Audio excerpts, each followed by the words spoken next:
जय Bharat dear students.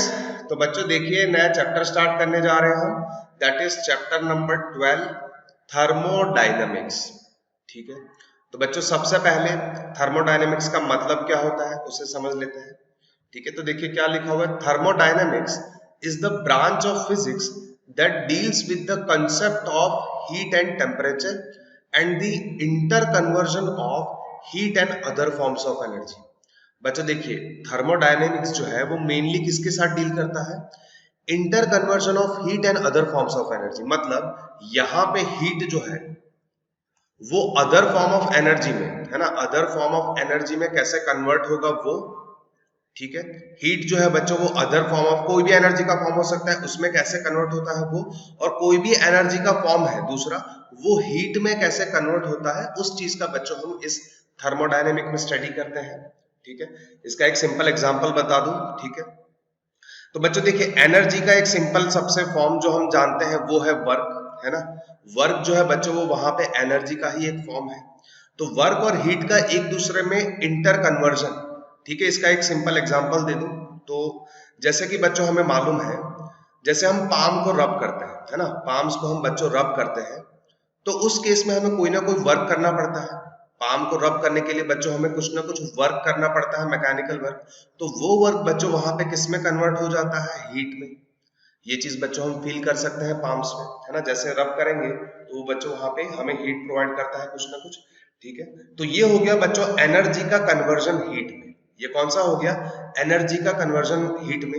इसी तरीके से बच्चों हीट का कन्वर्जन हम एनर्जी में, मतलब हीट को वर्क में भी कन्वर्ट कर सकते हैं। वो कैसे, देखिए बच्चों जैसे स्टीम इंजन होते हैं, पुराने जमाने में बच्चों जैसे जो ट्रेन्स होती थी उनमें ऑलमोस्ट बच्चों यही वाले स्टीम इंजन ही यूज होते थे, है ना।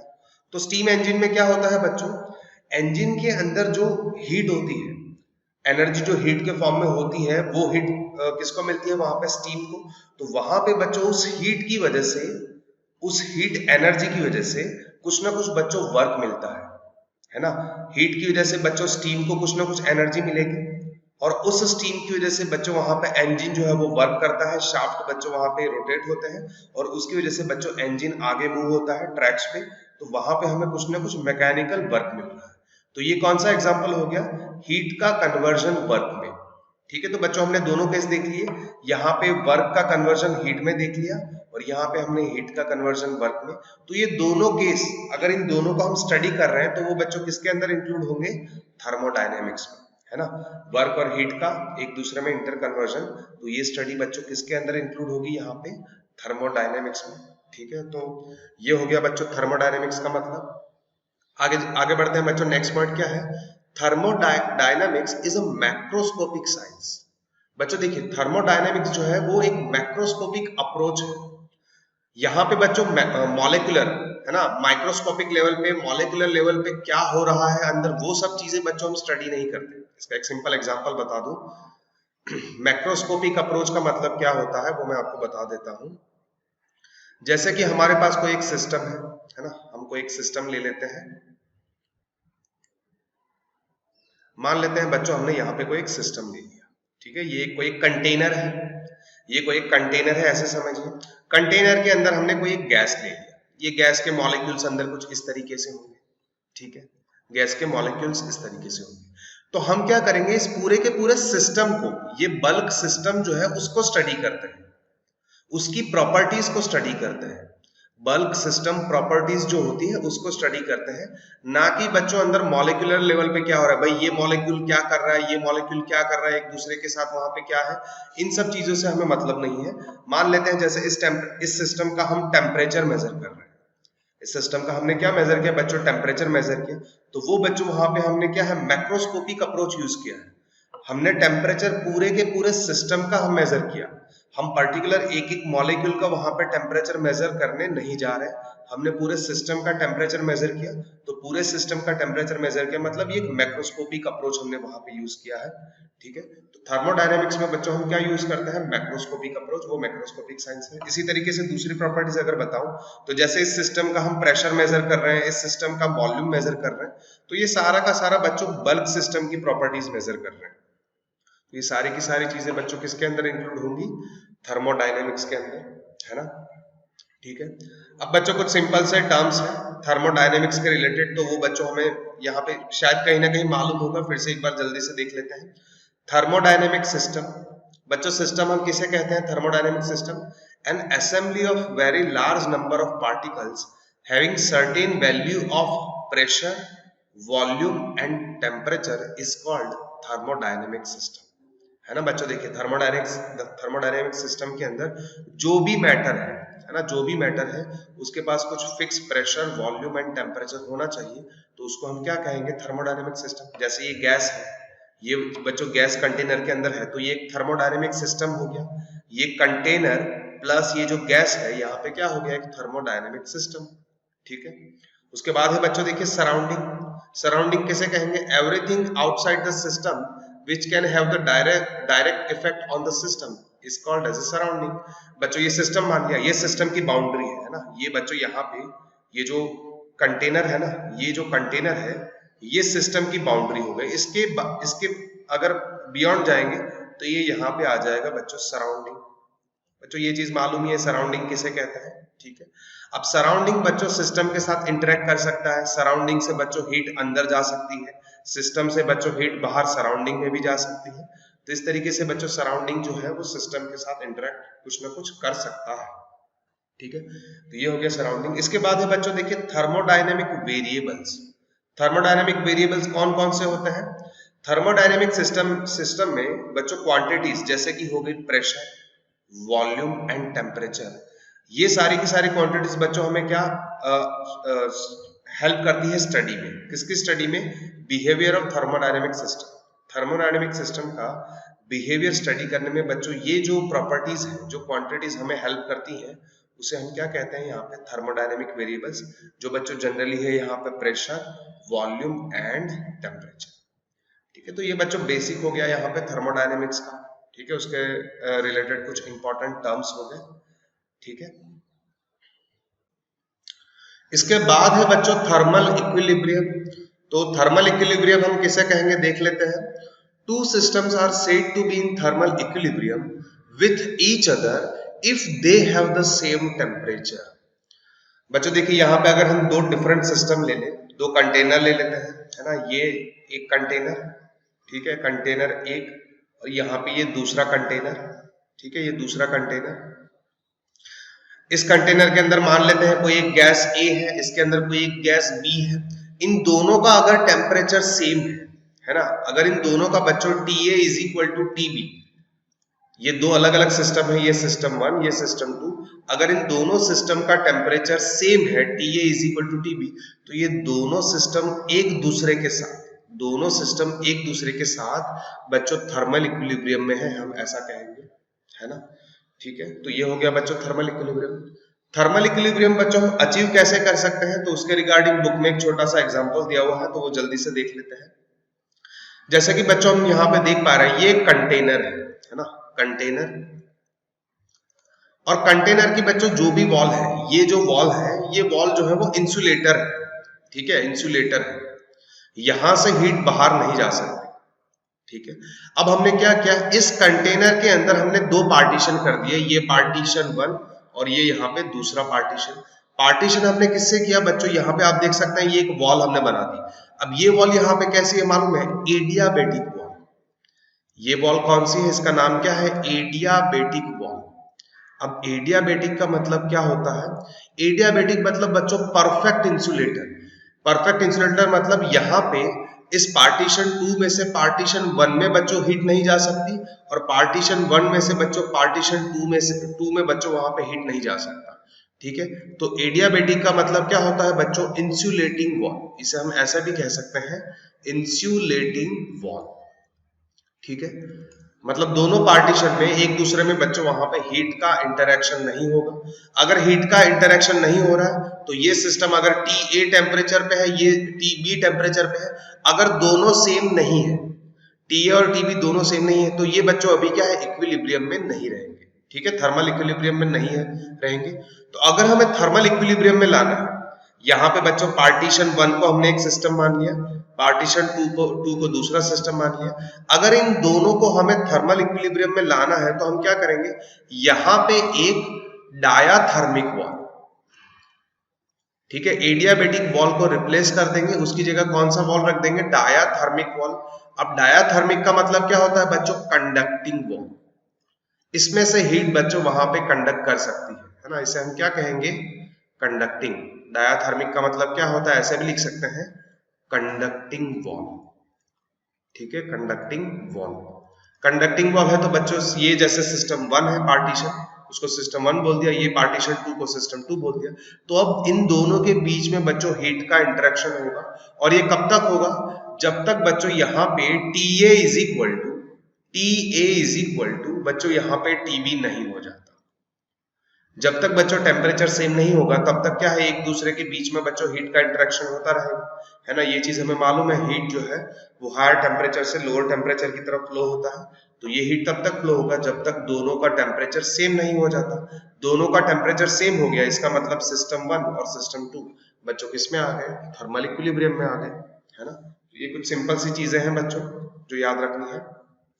अब इसके बाद है बच्चों देखिए थर्मोडायनामिक इक्विलिब्रियम। बच्चों देखिए ये हमने देखा वो क्या था अभी, ये था थर्मल इक्विलिब्रियम, जस्ट हमने अभी देखा। अब बच्चों देखने जा रहे हैं हम थर्मोडायनामिक इक्विलिब्रियम, दोनों में डिफरेंस है। देखिए थर्मोडायनामिक इक्विलिब्रियम किसे कहेंगे, a system is said to be in thermodynamic equilibrium if the macroscopic variable describing the thermodynamic state of system do not change with time. बच्चों देखिए मैक्रोस्कोपिक वेरिएबल मतलब किसकी बात की गई है यहाँ पे, pressure, volume and temperature. Macroscopic variable system के मतलब कौन कौन से हो गए यहाँ पे, macroscopic variable pressure, volume and temperature. जैसे हमारे पास कोई एक सिस्टम है, जैसे हमारे पास कोई एक बच्चों सिस्टम है, ये कंटेनर हमने ले लिया, इसके अंदर कोई एक गैस है। अब इस गैस के लिए प्रेशर, वॉल्यूम, टेम्परेचर, इन तीनों का वैल्यू अगर कांस्टेंट है, ये टाइम के साथ चेंज नहीं हो रहा, तो ये सिस्टम बच्चों किसके अंदर होगी, थर्मोडायनेमिक इक्विलिब्रियम के अंदर, है ना। और यहाँ पे बच्चों एक दूसरी चीज भी आपको समझनी है, इसका जो स्टेट होगा वो स्टेट भी कांस्टेंट रहेगा, है ना, स्टेट भी कांस्टेंट रहना चाहिए। मतलब अगर वो लिक्विड में है तो लिक्विड में रहना चाहिए, है ना, सॉलिड में है तो सॉलिड में रहना चाहिए, इस तरीके से। तो अगर ये जो भी यहाँ पे बच्चों मैटर है वो स्टेट भी सेम रख रहा है, और ये तीनों के तीनों वेरिएबल, मैक्रोस्कोपिक वेरिएबल अगर कांस्टेंट है, तो वो सिस्टम बच्चों थर्मोडायनेमिक इक्विलिब्रियम के अंदर होगा, ऐसा हम कहेंगे। ठीक है, तो बच्चों नेक्स्ट टॉपिक है ज़ीरोथ्स लॉ ऑफ थर्मोडायनेमिक्स। ठीक है, तो बच्चों देखिए ये जो लॉ है वो ज़ीरोथ नाम के एक साइंटिस्ट थे, उन्होंने दिया था। इसी की वजह से बच्चों इस लॉ को हम ज़ीरोथ्स लॉ ऑफ थर्मोडायनेमिक्स के नाम से जानते हैं, है ना। तो क्या है ये law, if two systems A and B are separately in thermal equilibrium with a third system C। बच्चों देखिए यहां तक का स्टेटमेंट है ना, यहां तक का स्टेटमेंट क्या बोला गया है, जैसे सिस्टम A है ना, सिस्टम A जो है वो सिस्टम C के साथ थर्मल इक्विलिब्रियम में है, उसी तरीके से सिस्टम B जो है वो भी बच्चों सिस्टम C के साथ थर्मल इक्विलिब्रियम में है। तो उस केस में क्या सिचुएशन होगी, then system A and system B are also in thermal equilibrium with each other। ठीक है, तो बच्चे देखिए ये स्टेटमेंट क्या कह रहा है, इसको यहाँ पे एक बार फिगर से जल्दी से समझ लेते हैं। जैसे कि बच्चों आप देख पा रहे हैं यहाँ पे फिगर में 3 सिस्टम है, सिस्टम A, B और C। ठीक है, तो ये स्टेटमेंट क्या कह रहा है, इस स्टेटमेंट को समझ लेते हैं फिगर की हेल्प से। स्टेटमेंट क्या कह रहा है, A और C थर्मल इक्विलिब्रियम में है ना, A और C ये दोनों एक दूसरे के साथ थर्मल इक्विलिब्रियम में है। उसी तरीके से बच्चों ये सिस्टम B और C ये भी दोनों एक दूसरे के साथ अगर थर्मल इक्विलिब्रियम में है, तो उस केस में बच्चों ये सिस्टम A और ये सिस्टम B ये भी दोनों एक दूसरे के साथ थर्मल इक्विलिब्रियम में ही होंगे। ये बच्चों ऐसा हमें ज़ेरोथ्स लॉ कहता है। ठीक है, अब बच्चों ये जो लॉ है इसको हम प्रैक्टिकली ऑब्जर्व भी कर सकते हैं, है ना। इस लॉ को बच्चों यहाँ पे प्रैक्टिकली ऑब्जर्व भी कर सकते हैं। किस तरीके से, देखिए मान लेते हैं बच्चों हमने 3 सिस्टम ले लिया, A, B और C, तीनों का टेम्परेचर कुछ ना कुछ अलग है। इसका टेम्परेचर इनिशियली कुछ TA है, इसका टेम्परेचर कुछ TB है और इसका टेम्परेचर कुछ TC है। ठीक है, इनिशियली।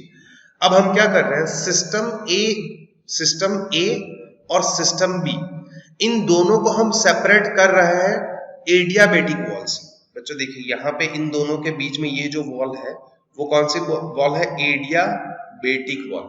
बच्चों एडियाबेटिक मतलब इंसुलेटर, मतलब सिस्टम ए से बी में कोई हीट नहीं जाएगा और बी में से ए में कोई भी बच्चों हीट वहां पे ट्रांसफर नहीं होगा। ठीक है, एडियाबेटिक वॉल मतलब इंसुलेटिंग वॉल। और यहाँ पे बच्चों सिस्टम सी जो है और नीचे ये जो वॉल दिख रही है ये है बच्चों डायाथर्मिक वॉल। ये कौन सा वॉल है? Diathermic wall. अब डायाथर्मिक वॉल बच्चों क्या करेगा? हीट जो है उसको ट्रांसफर होने देगा। तो यहाँ पे बच्चों सिस्टम ए से सिस्टम सी में बच्चों हीट ट्रांसफर हो सकता है और सिस्टम बी से सिस्टम सी के बीच में बच्चों यहाँ पे हीट ट्रांसफर हो सकता है। तो बच्चों देखिए जैसे इन दोनों के ए और सी के बीच में और बी और सी के बीच में हीट ट्रांसफर हो रहा है, तो इन दोनों के बीच में बच्चों हीट ट्रांसफर कब तक होगा? जब तक इन दोनों का टेम्परेचर सेम नहीं हो जाता है ना। जब तक बच्चों ए और सी इन दोनों का टेम्परेचर सेम नहीं हो जाता तब तक इन दोनों के बीच में हीट ट्रांसफर होगा। उसी तरीके से बच्चों बी और सी इन दोनों के बीच में बच्चों हीट ट्रांसफर कब तक होगा? जब तक इन दोनों का टेम्परेचर सेम नहीं हो जाता। टेम्परेचर सेम हो गया मतलब बच्चों ये दोनों एक दूसरे के साथ थर्मल इक्विलिब्रियम में आ जाएंगे। यहाँ पे C और A एक दूसरे के साथ थर्मल इक्विलिब्रियम में हो जाएंगे। इसी तरीके से बच्चों C और B जो है वो भी एक दूसरे के साथ थर्मल इक्विलिब्रियम में आ जाएंगे। ठीक है, तो यहाँ पे सिचुएशन यहाँ तक की बनी है ना। अभी तक क्या हुआ? इस सिचुएशन तक A और C एक दूसरे के साथ बच्चों A और C ये एक दूसरे के साथ थर्मल इक्विलिब्रियम में है और यहाँ पे इसी तरीके से B और C ये भी एक दूसरे के साथ थर्मल इक्विलिब्रियम में है। ठीक है, इस टाइम पे अब हम क्या कर रहे हैं? इन दोनों वॉल को बच्चों, ये जो वॉल है एक वॉल ये और दूसरा ये वॉल, इन दोनों को बच्चों इंटरचेंज कर रहे हैं। अब यहाँ पे हमने एडियाबेटिक वॉल लगा दिया है ना, एडियाबेटिक वॉल। बच्चों हम कब लगा रहे हैं? ये बच्चों ये सिचुएशन पहुंचने के बाद है ना, ए और सी इक्विलिब्रियम में आ गए, बी और सी थर्मल इक्विलिब्रियम में आ गए। इसके बाद हम क्या कर रहे हैं? इन दोनों वॉल को इंटरचेंज कर रहे हैं। ये एडियाबेटिक हो गया और ये बच्चों यहाँ पे हो गया डायाथर्मिक। ठीक है, ये हो गया डायाथर्मिक। तो बच्चों अब ये डायाथर्मिक वॉल है। अब देखिए ये एडियाबेटिक वॉल है तो यहाँ पे तो कोई हीट ट्रांसफर नहीं होगा, यहाँ पे भी कोई हीट ट्रांसफर नहीं होगा। अब ये डायाथर्मिक वॉल है मतलब कंडक्टिंग वॉल है, तो इन दोनों के बीच में बच्चों कुछ ना कुछ हीट ट्रांसफर होना चाहिए, बट बच्चों ऐसा नहीं होता। भले ही बच्चों यहाँ पे ये डायाथर्मिक वॉल है, फिर भी बच्चों इन दोनों के बीच में अगर हम देखेंगे, एक्सपेरिमेंटली ऑब्जर्व करेंगे, तो इन दोनों के बीच में बच्चों कोई भी हीट ट्रांसफर नहीं होता। और वो बच्चों कब पॉसिबल हो सकता है? जब इन दोनों का temperature TA is equal to बच्चों यहाँ पे TB हो तभी। तो TA is equal to TB अगर यहाँ पे ये सिचुएशन हो रही है तो इसका मतलब बच्चों सिस्टम A और सिस्टम B, सिस्टम A और B भी बच्चों एक दूसरे के साथ वहां पे थर्मल इक्विलिब्रियम में होंगे, है ना। तो ये हो गया बच्चों ज़ीरोथ्स लॉ ऑफ थर्मोडायनेमिक्स। सिंपल सा लॉ है ना, जल्दी से इसको देख लीजिए एक बार। ठीक है, तो बच्चों आगे बढ़ते हैं। नेक्स्ट टॉपिक है heat, internal energy and work. तो बच्चों देखिए यहाँ पे हीट एंड वर्क, इन दोनों के बारे में बच्चों अभी तक हम कहीं ना कहीं पढ़ते ही आए हैं। ठीक है, हीट बच्चों क्या होता है? ये एक फॉर्म ऑफ एनर्जी है। हीट बच्चों कब एग्जिस्ट करता है? जैसे दो सिस्टम है, दो सिस्टम के बीच में अगर टेम्परेचर का डिफरेंस है तो उन दो सिस्टम के बीच में एनर्जी का ट्रांसफर कौन से फॉर्म में होता है? बच्चों हीट के फॉर्म में। इसी तरीके से बच्चों वर्क जो है, वर्क भी एनर्जी का ही एक फॉर्म है। वर्क हम किसे कहते हैं? जैसे कोई एक एनर्जी है ना, कोई एक एनर्जी है, वो एनर्जी की वजह से अगर हमें कुछ यूजफुल मैकेनिकल आउटपुट मिल रहा है ना, यूजफुल कुछ आउटपुट मिल रहा है, तो वो जो एनर्जी है उसे हम क्या कह देंगे बच्चों? वहां पे वर्क कह देंगे। तो इसी तरीके से बच्चों यहाँ पे सिस्टम के लिए एनर्जी का दूसरा एक फॉर्म है जिसे हम पढ़ने जा रहे हैं, वो है internal energy of the system.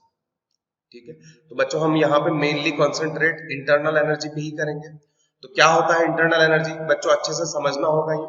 ठीक है, क्या है देखिए डेफिनेशन में, it is the sum of molecular kinetic and potential energies in the frame of reference relative to which the centre of mass of the system is at rest. बच्चों देखिए इस definition को अच्छे से समझिए। क्या कहा गया है यहाँ पे? जैसे कोई एक सिस्टम है ना, जैसे कोई एक सिस्टम है, वो उस सिस्टम का सेंटर ऑफ मास रेस्ट पे है। उस केस में सिस्टम के अंदर जो भी मॉलिक्यूल्स हैं, तो उन मॉलिक्यूल्स का काइनेटिक एनर्जी है ना, उन सारे मॉलिक्यूल्स का काइनेटिक एनर्जी और उन सारे मॉलिक्यूल्स के बीच में जो पोटेंशियल एनर्जी होती है, इन दोनों का अगर हम सम करेंगे, है ना, मॉलिक्यूलर काइनेटिक और पोटेंशियल एनर्जी, अगर इन दोनों का सम करेंगे तो वो किसके बराबर हो जाता है, internal energy of that system, जिसको हम U से डिनोट करते हैं। तो यहाँ पे अगर हम मैथमेटिकली लिखना चाहें, भाई कोई भी सिस्टम है उसके लिए इंटरनल एनर्जी U वो किसके बराबर होता है, काइनेटिक एनर्जी। बट बच्चों ये काइनेटिक एनर्जी किसका, उसके उस सिस्टम के अंदर जो भी मॉलिक्यूल्स है उनका, plus potential energy. Potential energy भी किसका बच्चों, मॉलिक्यूलर लेवल पे, है ना, उसके अंदर सिस्टम के अंदर जो भी मॉलिक्यूल्स है उनके बीच का जो उनके बीच जो पोटेंशियल एनर्जी होगी, इन दोनों का सम बच्चों किसके बराबर होता है, सिस्टम के इंटरनल एनर्जी के बराबर। ठीक है, कंडीशन क्या है बच्चों, यहाँ पे देखिए, सिस्टम रेस्ट पे होना चाहिए। प्रिसाइसली अगर हम कहें तो सिस्टम का सेंटर ऑफ मास वहां पे रेस्ट पे होना चाहिए। ठीक है, अब बच्चों देखिए यहाँ पे सिस्टम के पास, मॉलिक्यूल्स के पास मॉलिक्यूलर काइनेटिक एनर्जी किस वजह से होगी वो देख लेते हैं। Molecular kinetic energy is due to the random motion. बच्चों देखिए, जैसे कोई भी सिस्टम है, उस सिस्टम के अंदर अगर हम मॉलिक्यूल्स ले लें, है ना, बहुत सारे मॉलिक्यूल्स होंगे, तो वो मॉलिक्यूल बच्चों वहां पे कुछ ना कुछ रैंडम मोशन कर रहे होंगे। तो वो रैंडम मोशन किस तरीके के हो सकते हैं, वहां पे ट्रांसलेशनल मोशन भी हो सकता है, रोटेशनल मोशन, मतलब पर्टिकुलर कोई एक एक्सिस के अबाउट वो मॉलिक्यूल रोटेट भी कर सकता है ना, अपनी मीन पोजीशन के अबाउट वाइब्रेट भी कर सकता है।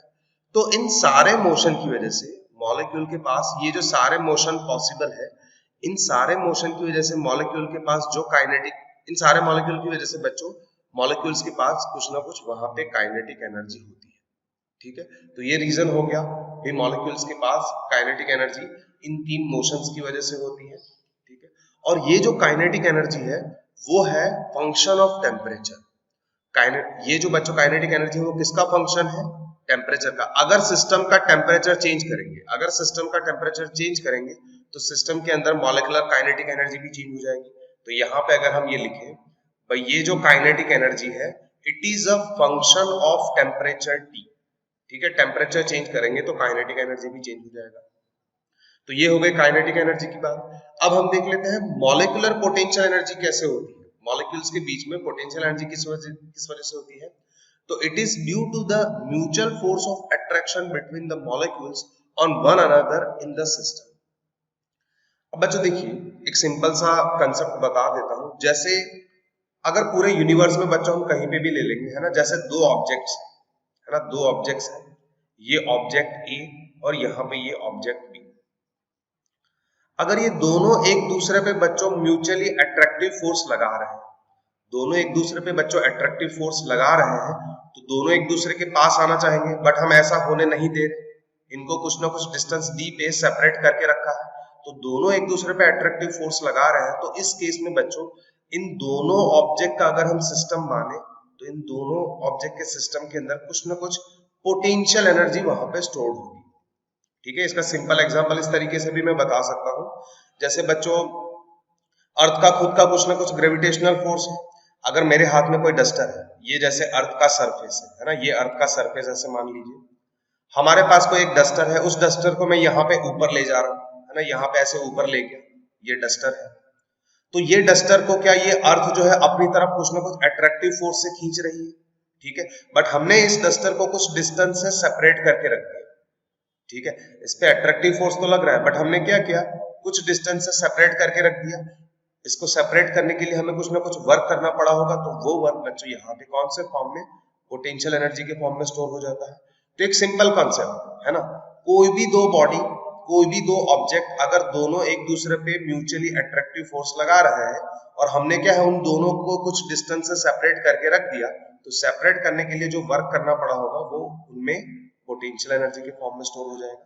ठीक है, तो ये रीजन है यहाँ पे मॉलिक्यूल्स के बीच में पोटेंशियल एनर्जी होने का।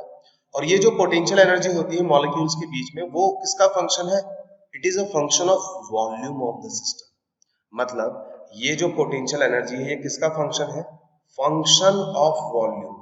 अगर सिस्टम का वॉल्यूम चेंज कर देंगे तो वो क्या चेंज करता है, वो क्या चेंज कर देगा, मॉलिक्यूल्स के बीच में जो पोटेंशियल एनर्जी है वो बच्चों वहां पे चेंज हो जाएगी। ठीक है, तो ये बच्चों यहाँ पे डेफिनेशन को हमने अच्छे से समझ लिया। अब बच्चों देखिए ये जो यहाँ पे ये वाला सेंटेंस है ना, भाई सेंटर ऑफ मास जो है वो रेस्ट पे होना चाहिए सिस्टम का, तो वो बच्चों हम यहाँ पे फिगर से समझ सकते हैं। अगर इसको मैं हटा दूं, ये डेफिनेशन क्या कहना चाह रहा है तो उसको यहाँ पे हम फिगर से समझ लेते हैं। जैसे बच्चों दो फिगर हमें दी गई है, ये मान लेते हैं कोई एक सिस्टम है ना, ये कंटेनर जैसा दिख रहा है, ये सिस्टम है, इसके अंदर कोई एक गैस है, हम ऐसा मान लेते हैं। आप देख सकते हैं बच्चों ये गैस के मॉलिक्यूल्स है अंदर, हम ऐसा एज्यूम करेंगे। तो यहाँ पे बच्चों देखिए क्या ये सिस्टम रेस्ट पे है, ये सिस्टम बच्चों यहाँ पे रेस्ट पे है। अगर ये सिस्टम रेस्ट पे है तो इस सिस्टम का सेंटर ऑफ मास मान लेते हैं यहाँ कहीं पे बीच में होगा, तो वो भी रेस्ट पे होगा। तो इस केस में है ना, इस केस में मॉलिक्यूल्स, यहाँ पे मॉलिक्यूल्स के बीच में जो काइनेटिक एनर्जी होगी प्लस यहाँ पे पोटेंशियल एनर्जी होगी, दोनों मॉलिक्यूल्स का वो यहाँ पे किसके बराबर हो जाएगा, इंटरनल एनर्जी, सिस्टम के इंटरनल एनर्जी के बराबर। ठीक है, अब बच्चों देखिए अगर यही सेम कंटेनर को हम कुछ वेलोसिटी के साथ, कुछ स्पीड मान लेते हैं v के साथ मूव करवा रहे हैं, है ना, वही सेम गैस है, तो अब बच्चों देखिए मॉलिक्यूल के पास एडिशनल काइनेटिक एनर्जी आ जाएगी। किसकी वजह से, सिस्टम एज अ बल्क, ये कंटेनर पूरा का पूरा अगर स्पीड v से मूव हो रहा है तो इस सिस्टम को, अगर सिस्टम को हम कहें, इस सिस्टम को कितना एनर्जी मिल रहा है, तो काइनेटिक एनर्जी के E is equal to 1/2 mv² जितना। अगर इस सिस्टम का मास हम m मान लेते हैं, अगर ये सिस्टम v स्पीड से मूव हो रहा है तो इस सिस्टम का काइनेटिक एनर्जी कितना हो जाता है बच्चों, 1/2 mv²। तो यहाँ पे बच्चों देखिए इस सिस्टम का क्या यहाँ पे सेंटर ऑफ मास रेस्ट पे है, नहीं है। यहाँ पे बच्चों सेंटर ऑफ मास जो है वो रेस्ट पे नहीं है।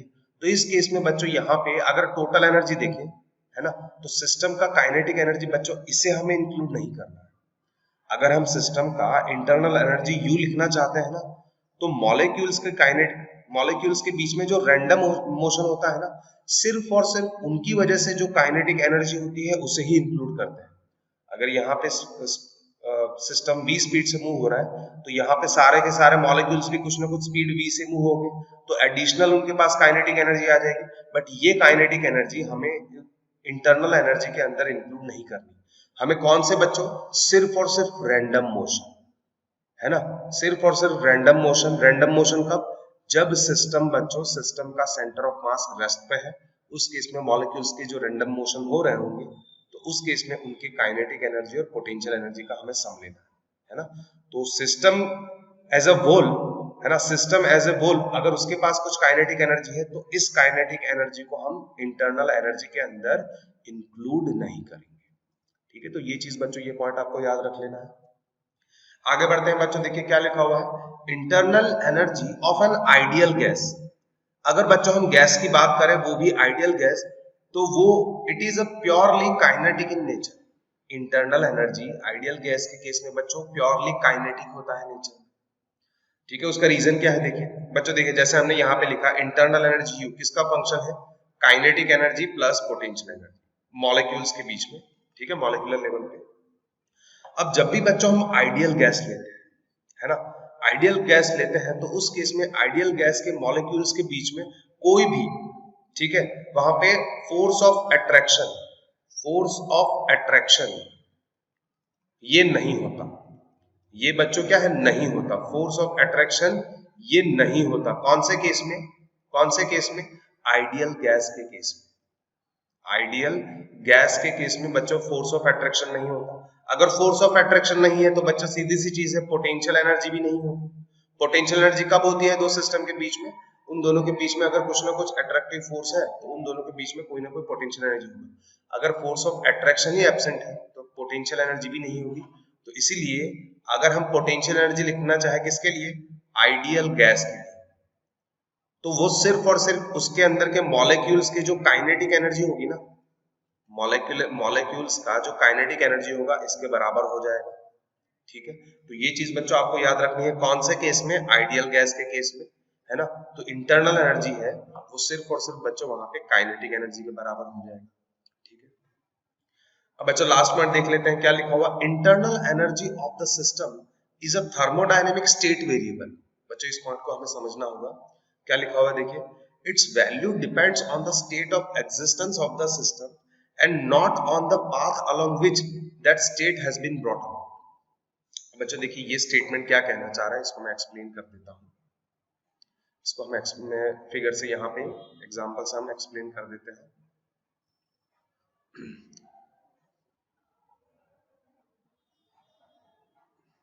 मान लेते हैं बच्चों हमारे पास यहाँ पे एक सिस्टम है, ठीक है, हमारे पास यहाँ पे एक सिस्टम है, ठीक है। इस तरीके से बच्चों मान लेते हैं हमारे पास कोई एक सिस्टम है, ये सिस्टम है। अब इसके अंदर बच्चों ये कंटेनर, इसके अंदर मान लेते हैं कोई गैस है, गैस का इनिशियल प्रेशर हम मान लेते हैं P1 है, इनिशियल वॉल्यूम V1 है। अब बच्चों हमें इसे चेंज करना है और इसको हमें फाइनली लेके जाना है कोई दूसरे स्टेट पे। बच्चों स्टेट मतलब उसका प्रेशर वॉल्यूम, जैसे गैस के केस में बच्चों स्टेट कौन दिखाता है, उसकी जो प्रॉपर्टीज है वो प्रेशर, वॉल्यूम एंड टेम्परेचर। हमने सिर्फ यहाँ पे प्रेशर और वॉल्यूम ही लिया है ना। तो यहाँ पे P1 V1 से हमें लेके जाना है इसको P2 V2, ठीक है। अब बच्चों देखिए यहाँ पे इंटरनल एनर्जी जो सिस्टम का है ना, वो थर्मोडायनेमिक स्टेट वेरिएबल है, मतलब उसका जो स्टेट का एग्जिस्टेंस होता है सिर्फ और सिर्फ उस पर ही डिपेंड करता है। और स्टेट बच्चों हम किससे वहां पे डिफाइन करते हैं, प्रेशर, वॉल्यूम एंड टेम्परेचर। अगर ये तीन बच्चों प्रॉपर्टी मालूम है तो इसमें से बच्चों हम क्या है, उस थर्मोडायनेमिक सिस्टम का स्टेट हम उसको डिस्क्राइब कर सकते हैं। तो जैसे ये सिस्टम है ना, तो इसका इंटरनल एनर्जी सिर्फ और सिर्फ उसके स्टेट के वेरिएबल, ठीक है, इन तीन प्रेशर, वॉल्यूम और टेम्परेचर, इन तीन की वैल्यू पे ही डिपेंड करता है।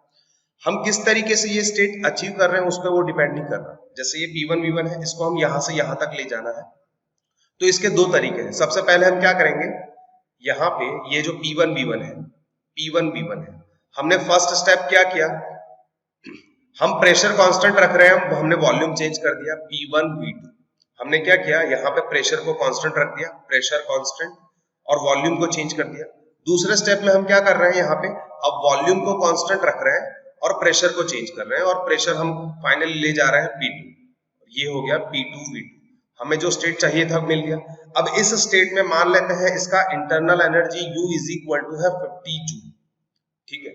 अब यही सेम स्टेट को हम दूसरे तरीके से इस फाइनल स्टेट पे ले जा रहे हैं। जैसे यहाँ पे ये P1 V1 है ना, ये P1 V1 है।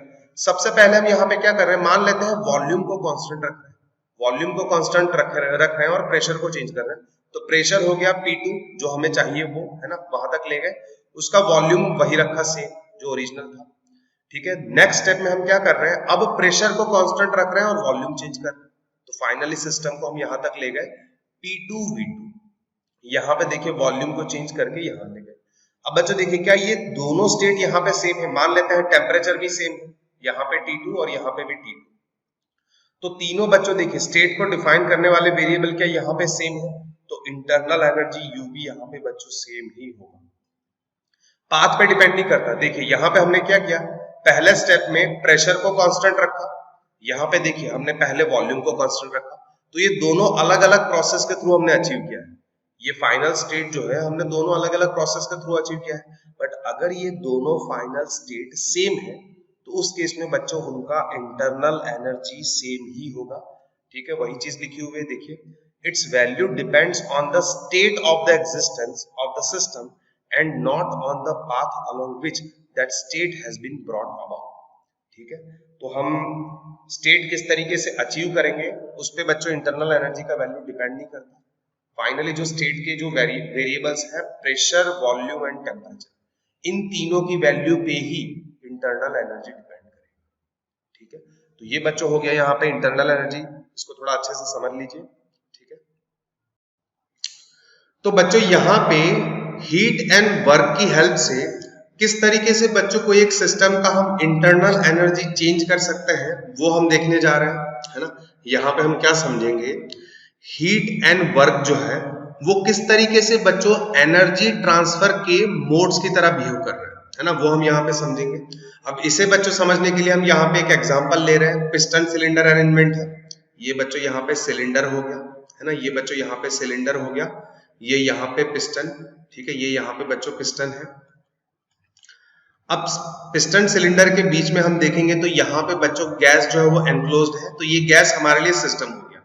ये गैस जो है इसको हम यहाँ पे बच्चों सिस्टम मान लेते हैं। तो इस सिस्टम का इंटरनल एनर्जी अगर हम U लिखें तो इसका इंटरनल एनर्जी बच्चों हम यहाँ पे दो तरीके से चेंज कर सकते हैं, है ना। पहला तरीका ये है, इस सिस्टम को बच्चों हम कुछ ना कुछ हीट एनर्जी प्रोवाइड करें। आप देख सकते हैं बच्चों यहाँ पे नीचे देख सकते हैं, हमने कोई एक हीट का सोर्स लगा दिया, तो ये बच्चों इस सिस्टम को, जो गैस है, इसको कुछ ना कुछ हीट एनर्जी प्रोवाइड कर रहे हैं। जैसे ये बच्चों हीट एनर्जी इसको प्रोवाइड करेगा तो इस गैस का जो सिस्टम है इसका टेम्परेचर बढ़ेगा, है ना, टेम्परेचर बढ़ेगा। तो बच्चों अगर यहाँ पे टेम्परेचर बढ़ेगा तो उसका इंटरनल एनर्जी भी बढ़ जाएगा। बच्चों ये चीज जस्ट अभी अभी हमने पढ़ी। इंटरनल एनर्जी जो है ना, इंटरनल एनर्जी वो जो भी सिस्टम है उसके स्टेट पे डिपेंड करता है। सिस्टम का स्टेट मतलब उसका प्रेशर, वॉल्यूम एंड टेम्परेचर का वैल्यू। अगर ये तीनों कांस्टेंट है, अगर ये तीनों कांस्टेंट है तो उसका इंटरनल एनर्जी यू भी कांस्टेंट।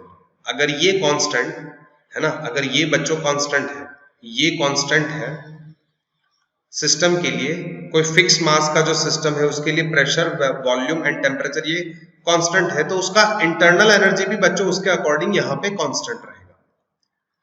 अब हमने यहाँ पे क्या किया, बाहर से हीट प्रोवाइड किया, हीट प्रोवाइड किया, उसका टेम्परेचर बढ़ गया। बच्चों टेम्परेचर बढ़ गया मतलब टेम्परेचर चेंज हो गया, तो टेम्परेचर चेंज हुआ तो उसके अकॉर्डिंग बच्चों यहाँ पे इंटरनल एनर्जी में भी चेंज आ जाएगा। ठीक है, तो ये एक तरीका कौन सा हुआ, हीट एनर्जी की वजह से। बच्चों देखिए हीट भी यहाँ पे एनर्जी का ही एक फॉर्म है ना। तो हमने क्या किया, हीट के फॉर्म में जो एनर्जी बाहर से सप्लाई की वो इस सिस्टम में जो गैस वाला सिस्टम है इसमें बच्चों इंटरनल एनर्जी के फॉर्म में स्टोर हो गई, है ना। इस तरीके से उसको समझेंगे। तो ये बच्चों यहाँ पे हीट जो है उसकी वजह से एनर्जी ट्रांसफर हो रहा है। कौन से फॉर्म में एनर्जी कन्वर्ट हो रहा है, इंटरनल एनर्जी के फॉर्म में। तो एक बच्चों एक मोड हो गया हीट, जिसके थ्रू हम इंटरनल एनर्जी सिस्टम का चेंज कर सकते हैं। अब दूसरा बच्चों मोड किस तरीके से है उसे समझ लेते हैं।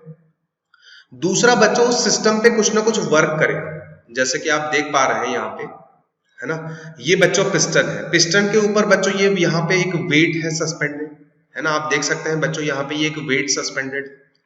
अब ये वेट बच्चों यहाँ पे इस रोप के साथ इस तरीके से कनेक्टेड है। अब यहाँ पे बच्चों ये जो वेट है इसको हम बढ़ाएं या फिर इसको हम कम करें। एक एग्जांपल ले लेते हैं, फिक्स वैल्यू मान लेते हैं, इसका यहाँ पे वेट हम कम कर रहे हैं। अगर ये वेट कम करेंगे तो बच्चों यहाँ पे ये वाला वेट जो है वो बच्चों नीचे जाएगा, क्योंकि हमने यहाँ पे वेट जो है वो कम किया। तो ये बच्चों वेट जो है, ये वाला जो वेट है वो नीचे मूव होगा। नीचे मूव होगा तो बच्चों ये इस पिस्टन पे कुछ ना कुछ फोर्स डाउनवर्ड डायरेक्शन में लगाएगा। पिस्टन नीचे मूव होगा, पिस्टन पे फोर्स लग रहा है, पिस्टन का डिस्प्लेसमेंट मान लेते हैं यहाँ पे कुछ dx जितना हुआ। तो फोर्स इंटू डिस्प्लेसमेंट, ये बच्चों क्या दे रहा है, फोर्स इंटू डिस्प्लेसमेंट, कुछ ना कुछ वर्क। ठीक है, क्या किया बच्चों हमने, फिर से एक बार बता देता हूं। यहाँ पे वेट कम किया, है ना, यहाँ पे बच्चों वेट जो है वो हमने कम किया। ये वाला जो आप देख सकते हैं ये वेट, तो ये वेट बच्चों नीचे आएगा, ये नीचे आएगा तो इस पे कुछ ना कुछ फोर्स लगाएगा तो पिस्टन नीचे मूव हुआ तो फोर्स इंटू कुछ ना कुछ डिस्प्लेसमेंट हुआ। तो फोर्स इंटू डिस्प्लेसमेंट ये बच्चों हमें कुछ ना कुछ वर्क दे रहा है। तो ये जो वर्क हुआ, ये वर्क बच्चों किस पे हो रहा है, ये वर्क बच्चों किस पे हो रहा है, इस सिस्टम पे, है ना। ये वर्क किस पे हो रहा है, इस सिस्टम पे, जो गैस का सिस्टम है। तो इसका वॉल्यूम कम हो जाएगा। आप देखिए पिस्टन जो है इनिशियली, ये इनिशियल पोजीशन है, इसको मैं आई से डिनोट कर दूं। मान लेते हैं फाइनल पोजीशन यहां कहीं पे पहुंची, ये पिस्टन जो है फाइनली यहां कहीं पे पहुंचा। तो आप देख सकते हैं बच्चों ये जो सिस्टम है उसका वॉल्यूम कम हो जाएगा, यहाँ पे वॉल्यूम कम हो जाएगा और प्रेशर बच्चों बढ़ जाएगा, है ना। वॉल्यूम कम हो जाएगा और प्रेशर बढ़ जाएगा। तो हमने क्या देखा, जैसे जो भी सिस्टम है उसका इंटरनल एनर्जी जो है उसके स्टेट के वेरिएबल्स पे डिपेंड करता है, प्रेशर, वॉल्यूम एंड टेम्परेचर। अगर इनमें से कोई भी एक वेरिएबल चेंज हो गया ना तो उस सिस्टम का बच्चों वहां पे इंटरनल एनर्जी चेंज हो जाएगा। हम यहाँ पे देख पा रहे हैं पिस्टन नीचे आ गया, उसका वॉल्यूम बच्चों कम हो गया, प्रेशर बढ़ गया। तो यहाँ पे क्या है, प्रेशर और वॉल्यूम ये दोनों चेंज हो जाएंगे। दोनों चेंज हो जाएंगे तो इंटरनल एनर्जी भी बच्चों चेंज हो जाएगी। ठीक है, तो हमने क्या किया, दो तरीके से इंटरनल एनर्जी चेंज की। सबसे पहले हमने हीट प्रोवाइड की। आप देख सकते हैं बच्चों मोड ए जहां पे हमने हीट प्रोवाइड किया, और ये बच्चों यहाँ पे मोड बी है, मोड बी में हम क्या कर रहे हैं, वर्क प्रोवाइड कर रहे हैं। तो इन दोनों की वजह से कुछ ना कुछ सिस्टम की एनर्जी में, सिस्टम की इंटरनल एनर्जी में चेंज हुआ। तो इस पे से हम कह सकते हैं हीट और वर्क, ये दोनों बच्चों एनर्जी ट्रांसफर के कहीं ना कहीं दो डिफरेंट मोड्स, है ना। तो बच्चों देखिए जैसे हमने अभी अभी पढ़ा heat, internal energy and work, ये बच्चों तीनों के तीनों जो है वो कहीं ना कहीं एनर्जी के ही फॉर्म है। बट बच्चों इन तीनों वर्ड्स को जब हम स्टेटमेंट में यूज करेंगे तब हमें इस तरीके से यूज करना है जिससे कि वो स्टेटमेंट वहां पे मीनिंगफुल रहे, है ना। जैसे कि यहाँ पे कुछ एग्जांपल दिए हुए हैं, आप देखिए। पहला स्टेटमेंट क्या लिखा हुआ है, a gas in a given state has a certain amount of heat. अगर हम इस तरीके से लिख रहे हैं तो वो बच्चों एक मीनिंगलेस स्टेटमेंट हो गया। उसका रीजन क्या है बच्चों, देखिए जो हीट है, हीट बच्चों कब एग्जिस्ट करती है, दो सिस्टम के बीच टेम्परेचर का डिफरेंस होता है तब हीट बच्चों एक सिस्टम से दूसरे सिस्टम में फ्लो करती है। तो हम ऐसा नहीं कह सकते भाई पर्टिकुलर कोई एक सिस्टम के पास वहां पे सर्टेन अमाउंट ऑफ हीट है, तो ये बच्चों यहाँ पे एक मीनिंगलेस है ना, गलत स्टेटमेंट है। इसी तरीके से बच्चों दूसरा statement, a gas in a given state has a certain amount of work, है ना, ये भी बच्चों यहाँ पे एक मीनिंगलेस गलत स्टेटमेंट है ना। जैसे ये गिवन स्टेट जो गैस का सिस्टम है, उस सिस्टम को हम वर्क बच्चों सप्लाई कर सकते हैं, है ना, सिस्टम को बच्चों वर्क हम सप्लाई कर सकते हैं, या फिर वो सिस्टम हमें कुछ ना कुछ वर्क प्रोवाइड कर सकता है। हम ऐसा नहीं कह सकते कि भाई ये जो सिस्टम है उस सिस्टम के पास सर्टेन अमाउंट ऑफ वर्क है, तो ये एक तरीके से गलत स्टेटमेंट है ना।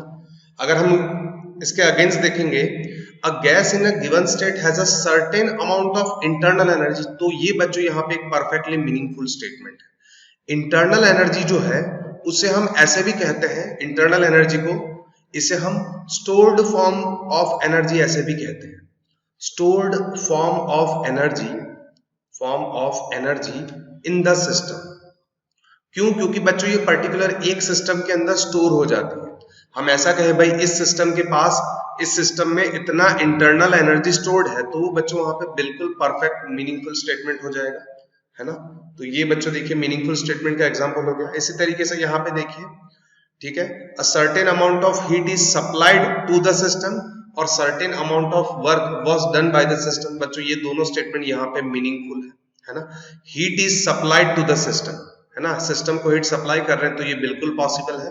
और certain amount of work done by the system, तो ये भी बच्चों सिस्टम हमें कुछ ना कुछ वर्क प्रोवाइड करके देगा, तो ये भी बच्चों यहाँ पे मीनिंगफुल स्टेटमेंट है। तो ये कुछ स्टेटमेंट है जो बच्चों कहीं ना कहीं डिफरेंस दिखाता है ना, किनके बीच में, हीट, वर्क और इंटरनल एनर्जी के बीच में, है ना। ये सारे स्टेटमेंट हम देख सकते हैं कहीं ना कहीं इन तीनों के बीच का डिफरेंस जो है वो भी कहीं ना कहीं शो कर रहा है।